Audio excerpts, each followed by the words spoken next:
Dalawang klase ang kamatayan ng tao. Isang kamatayan na mahalaga sa Diyos. Isang kamatayan na walang kaluguran ang Diyos.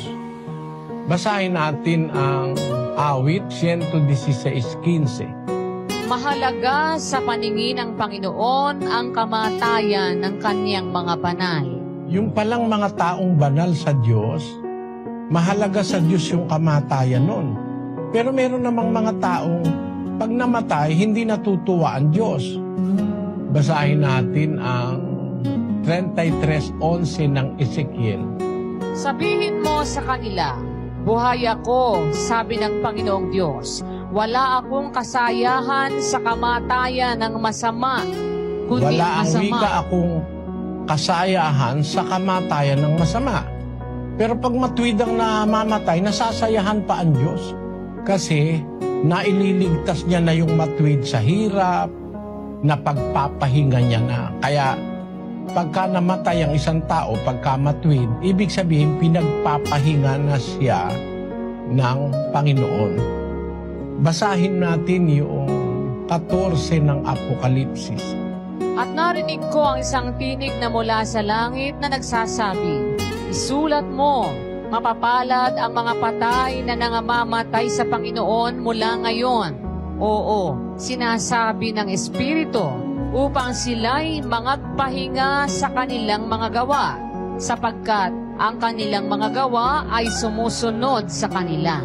Ang isang paraan kaya kinukuha ng Diyos ang tao na mamatay dahil para magpahinga na sila sa kanilang gawa.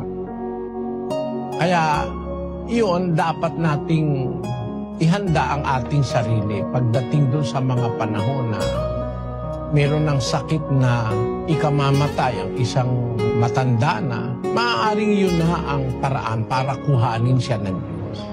Kahit ano pang tawag mo sa Diyos, kahit ano pang pakiusap mo, pag itinakda ng Diyos yun, hindi mo yun maiiwasan. 8:8 ng Ecclesiastes. Walang tao na may kapangyarihan sa Espiritu upang pumigil ng Espiritu, ni walang kapangyarihan siya sa kaarawan ng kamatayan. Wala nang kapangyarihan ang tao sa kaarawan ng kamatayan. Mismong yung taong mamamatay, wala na siyang magagawa. Kasi yung kamatayan, takda ng Diyos yun. 9:27 ng Hebreo. At kung paanong itinakda sa mga tao ang mamatay na minsan at pagkatapos nito ay ang paghuhukom. Takda ng Diyos yun, palatandaan yun na maghuhukom ang Diyos, hindi tayo makakatakas.